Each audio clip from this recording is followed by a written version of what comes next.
ನಟ ಪುನೀತ್ ರಾಜ್ಕುಮಾರ್ ಹುಟ್ಟುಹಬ್ಬದ ಪ್ರಯುಕ್ತ ಬಿಂದಾಸ್ ಸಿಂಗಿಂಗ್ ಸ್ಟುಡಿಯೋದಲ್ಲಿ ಕರ್ನಾಟಕ ರತ್ನ ಡಾಕ್ಟರ್ ಪುನೀತ್ ರಾಜ್ಕುಮಾರ್ ಅವರ ಹಾಡುಗಳನ್ನು ಹಾಡುವ ಮೂಲಕ ಹುಟ್ಟುಹಬ್ಬವನ್ನು ಆಚರಿಸಲಾಯಿತು. ಜೊತೆಗೆ ಬಿಂದಾಸ್ ಸಿಂಗಿಂಗ್ ಸ್ಟುಡಿಯೋದಲ್ಲಿ ಹಾಡುಗಾರರು ಕೇಕ್ ಕತ್ತರಿಸಿ ಸಂಭ್ರಮಿಸಿದರು. ಬಿಂದಾಸ್ ಸ್ಟುಡಿಯೋ ಹಾಡುಗಾರರಿಗೆ ಹೊಸ ವೇದಿಕೆಯನ್ನ ಕಲ್ಪಿಸುವಲ್ಲಿ ಯಶಸ್ವಿಯಾಗಿದ್ದು, ಪ್ರತಿಯೊಬ್ಬ ನಟರ ಹುಟ್ಟುಹಬ್ಬದ ಸಂದರ್ಭದಲ್ಲಿ ಅವರ ಹಾಡುಗಳನ್ನು ಹಾಡುವ ಮೂಲಕ ಹುಟ್ಟುಹಬ್ಬವನ್ನು ಆಚರಿಸುತ್ತಾರೆ. ಪ್ರತಿಯೊಬ್ಬ ಹಾಡುಗಾರರು ತಮ್ಮ ಬಿಡುವಿನ ಸಮಯದಲ್ಲಿ ಬಿಂದಾಸ್ ಸ್ಟುಡಿಯೋಗೆ ಬಂದು ಹಾಡನ್ನ ಹಾಡ್ತಾರೆ. ನಮ್ಮ ಕರ್ನಾಟಕ ನ್ಯೂಸ್ ಬೀಟ್ ಜೊತೆ ತಮ್ಮ ಅನುಭವವನ್ನ ಹಂಚಿಕೊಂಡಿದ್ದಾರೆ. ನಾನು ಬಿಂದಾಸ್ ಸಿಂಗಿಂಗ್ ಸ್ಟುಡಿಯೋದಲ್ಲಿ ಸಿಂಗರ್ ಆಗಿ ವರ್ಕ್ ಮಾಡ್ತಾ ಇದ್ದೀನಿ. ನಮ್ಮಲ್ಲಿ ಕರೋಕೆ ಕಲಿಯೋಕ್ಕೆ ಅವಕಾಶ ಇದೆ. ಈಗ ಯಾರಿಗೂ ಆಡಕ್ಕೆ ಬರಲ್ಲ, ಆಡೋ ಅಂಥ ಹಂಬಲ ಇರುತ್ತೆ ಅವರಿಗೆ. ಅಂಥವರಿಗೆ ನಾವು ಸೋಮವಾರದಿಂದ ಶುಕ್ರವಾರದವರೆಗೆ ತರಬೇತಿಯನ್ನು ಹೇಳ್ಕೊಡ್ತೀವಿ. ಇಲ್ಲಿ ಕಲಿಯೋದಕ್ಕೆ ಅವ್ರಿಗೆ ಅವಕಾಶ ಮಾಡಿಕೊಡ್ತೀವಿ.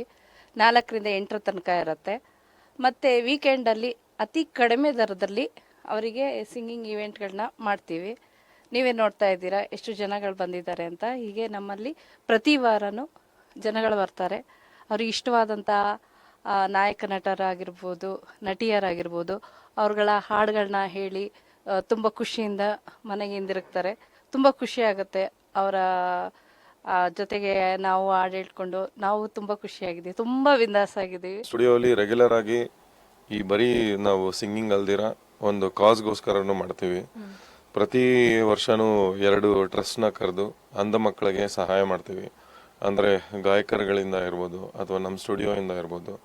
ಈಗ ರೀಸೆಂಟಾಗೂ ಒಂದು ಕಾರ್ಯಕ್ರಮ ಮಾಡಿದ್ವಿ. ನಮ್ಮದು 1ನೇ ವರ್ಷದ ಆ್ಯನಿವರ್ಸರಿ ಮಾಡಿದ್ವಿ. ಆವಾಗ ಒಂದು 12 ಜನ ಅಂಧ ಮಕ್ಕಳನ್ನ ಕರೆಸಿ ಅವ್ರಿಗೆ ನಮ್ಮ ಕೈಲಾದಷ್ಟನ್ನು ಸಹಾಯ ಮಾಡಿದ್ವಿ. ಹಾಗೆ ಹೋದ ವರ್ಷ ಕೂಡ ಒಂದು ಸಿಂಗಿಂಗ್ ಕಾಂಪಿಟೇಷನ್ ಅಂತ ಮಾಡಿದ್ವಿ ಸಣ್ಣದಾಗಿ. ಅಂದರೆ ಅದೊಂದು ಆಡಿಟೋರಿಯಂ ಬುಕ್ ಮಾಡಿದ್ವಿ. ಅಲ್ಲಿ ಒಂದು 200 ಜನ ಸೇರೋವಂಥ ಜಾಗ, ಜಡ್ಜ್ಗಳಿದ್ರು. ಸೊ ಅವ್ರ ಮುಂದೆ ಒಂದು ಸಿಂಗಿಂಗ್ ಕಾಂಪಿಟೇಷನ್ ನಡೀತು.